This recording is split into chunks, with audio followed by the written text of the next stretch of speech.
Opinion Operation Sindoor and the collapse of Pakistani air power in the wake of the April 22, 2025, Pahalgam terror attack, which left 26 Indians dead, India responded with a calculated and overwhelming military retaliation Operation Sindoor. Launched on May 7, this four-day campaign crippled Pakistan's aerial capabilities, decimated key command centers, and sent a clear signal to both adversaries and observers: the Indian Air Force is no longer reactive, it is doctrinally offensive and technologically precise. Prelude to the storm, the Pahalgam attack was not just another act of cross-border terrorism, it was a blatant provocation aimed at destabilizing the region. Recognizing the gravity of the situation, the Indian Defence Establishment, under the leadership of Chief of Defence Staff General Anil Chauhan, initiated Operation Sindoor. The objective was clear: dismantle the terror infrastructure and deliver a crippling blow to Pakistan's military capabilities. Day 1 Tactical reassessment and strategic strikes. The initial phase of the operation witnessed a tactical recalibration.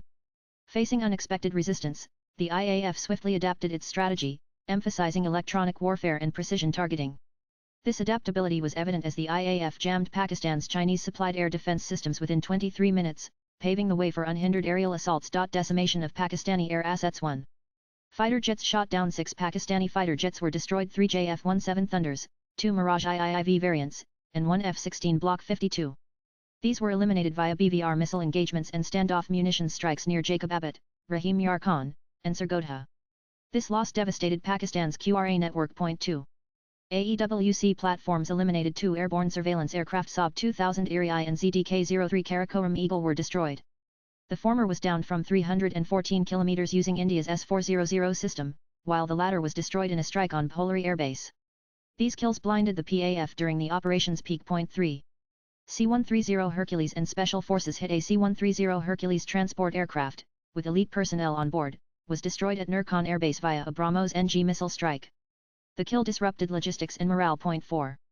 Drones and UCAVs neutralized. Over 15 Pakistani UCAVs, including Chinese Winglong drones, were destroyed in airspace interceptions and base attacks. India's Akash Tir and Samar systems achieved 100% success rate during the campaign. Precision strikes on Pakistan's strategic air bases. 1. Nurkan Air Base Chaklala. This air base, located near Rawalpindi and used frequently for both strategic airlift and VIP movement, is one of Pakistan's most high-profile installations.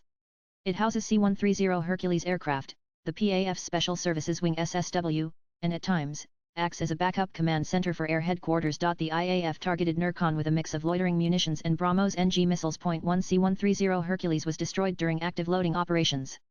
The aircraft was reportedly preparing for a special forces deployment. The strike also resulted in the death of 12 personnel, including elite aircrew and logistics officers. Adjacent hangars were engulfed in flames, with satellite images revealing significant structural damage and debris fields. Strategic impact: loss of a heavy lift transport aircraft during operational tempo drastically reduced Pakistan's ability to reposition personnel and emergency supplies. The symbolic value of striking Nurkan so close to Islamabad was immense. 2. Polari Air Base located in Sindh. Polari is relatively new but highly strategic. It houses AEWC aircraft, such as the ZDK-03 Karakoram Eagle, and supports eastern sector radar coverage. India's strikes on Polari were surgical. A ZDK-03 AEWC aircraft was destroyed in its hardened shelter. Loitering drones confirmed the aircraft's static status before destruction. A secondary blast caused the loss of a control container, believed to be the mobile command module for air surveillance. Strategic impact: the destruction of an AWACS platform here meant Pakistan was flying blind in its southern and eastern air sectors for at least 72 hours. The psychological impact on sortie planning and interdiction response was severe. 3. Sargodha Air Base. This base is the headquarters of PAF's Central Air Command and houses one of its primary F-16 squadrons. Indian missiles likely Sudarshan-armed BrahMos variants struck multiple hardened aircraft shelters. 1 F-16 was destroyed, and several others were damaged as hangars collapsed. The base's main runway was cratered, grounding air operations for nearly 48 hours. Communications from the base went offline temporarily, suggesting damage to underground fiber optic nodes or satellite uplinks. Strategic impact: disabling the hub of PAF's air superiority capability mid-conflict represented a tactical masterstroke. It delayed all command-level decisions and turned the Sargodha air defense network into an observer, not a responder. 4. Jacobabad Air Base used primarily for drone operations and hosting ground attack aircraft. Jacobabad is a second-tier base that evolved into a critical UCAV hub. India employed swarm drones with AI-assist target recognition. Destruction of at least 4 Chopper II drones and 2 ground control stations was confirmed. A mobile jamming vehicle was destroyed, which had been employed to counter Indian ISR drones. Strategic impact: the loss of ground control and tactical ISR support disrupted Pakistan's ability to surveil Indian strike formations. It also nullified any plan for drone counterattacks or offensive launches from this region. 5. Succor Air Base. Succor is not a frontline airbase but plays a pivotal logistical role, particularly in aircraft refueling, repair, and emergency landings. India's guided bomb attacks focused on aviation fuel farms and mechanical support infrastructure. Runways were not cratered, suggesting India wanted to retain it as a post-conflict emergency strip, but repair sheds and fuel trucks were wiped out. Strategic impact: the intent was clear: deny Pakistan long-range operational sustainability by cutting off supply and recovery chains. Sucker's loss pushed refueling cycles to Multan and Rahim Yar Khan, increasing turnaround times. 0.6. Rahim Yar Khan Air Base, an older but still functional base. Rahim Yar Khan stored Mirage IIIV aircraft and was suspected to be housing precision munitions. Spice 2000 bombs were used to destroy 2 Mirage aircraft in shelters. An ammunition truck nearby exploded, creating a domino effect that damaged additional support infrastructure. The base was rendered non-functional for 4,860 hours due to runway damage and fires. Strategic impact: this strike served dual purposes, eliminating a legacy strike asset, the Mirages, and targeting stored high-value munitions to prevent reprisal attacks. 0.7. Shaubaz Air Base: although not a major strategic target, Shaubaz was hit in a diversionary attack.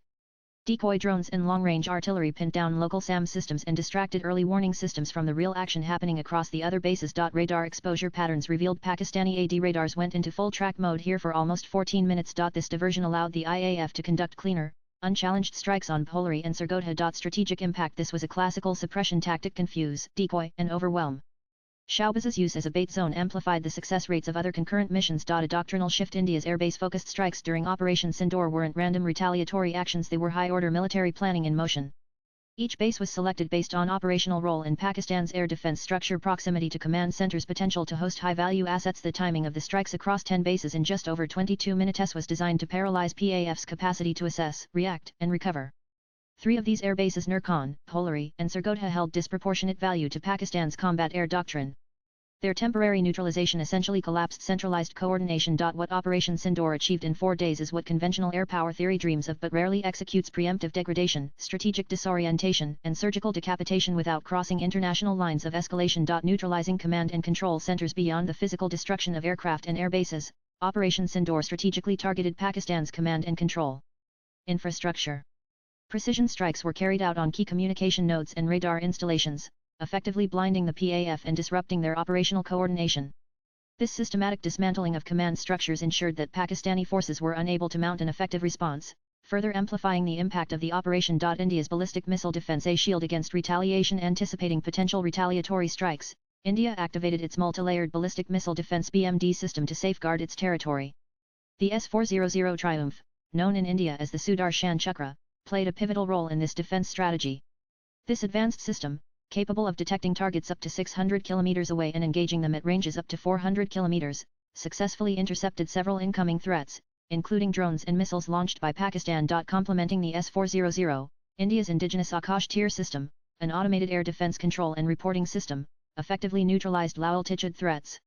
During Operation Sindoor, the Akash Tir system demonstrated a 100 kill rate against Pakistani drones, showcasing its efficacy in modern warfare scenarios. Additionally, the Samar air defense system was instrumental in intercepting low-altitude threats, preventing damage to military and civilian infrastructure. International reactions and Trump's comments in the aftermath of Operation Sindoor: international reactions were swift. U.S. President Donald Trump expressed concern over the escalating tensions between India and Pakistan, stating, "It's a shame. We just heard about it as we were walking in the doors of the Oval. Just heard about it. It's a shame. Hope it ends very quickly." Trump further offered to mediate between the two nations, saying, "Good relationships with both and I want to see it stop. And if I can do anything to help, I will be there." However, India firmly rejected any third-party mediation, emphasizing that the ceasefire was a result of Pakistan's DGMO appeal on his knees and not due to international pressure. Prime Minister Narendra Modi stated that any future provocations from Pakistan would be met with powerful retaliation, underscoring India's commitment to safeguarding its sovereignty. Psychological and operational impact: the rapid and decisive nature of Operation Sindoor had a demoralizing effect on the Pakistani military establishment. Within 88 hours, the scale of destruction compelled Pakistan to seek a ceasefire, highlighting the operation's efficacy in achieving its strategic objectives. International air doctrine comparison: Operation Sindoor represents a shift in India's strategic posture toward preemptive deterrence and precision warfare. In contrast, NATO doctrines emphasize layered suppression and network-centric warfare. Israel's doctrine of preemption, e.g., Operation Outside the Box, mirrors Sindoor's surprise precision strikes. China follows a doctrine of strategic depth and airspace denial, while the US focuses on full-spectrum dominance, leveraging stealth, satellite ISR, and multi-domain fusion.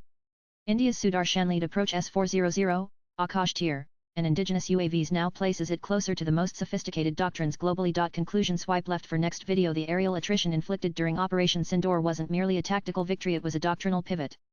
The destruction of Pakistan's AEWC fleet, frontline jets, and ISR drones within 88 hours, without IAF losses, marked a new benchmark for regional power assertion. For Pakistan, the damage was deep. For India, the message was clear: preparedness has evolved into preeminence. The writer is a retired officer of the IRS and the former Director General of the National Academy of Customs, Indirect Taxes Narcotics. Views expressed in the above piece are personal and solely that of the author. They do not necessarily reflect NEWS18's views. Latest blogs.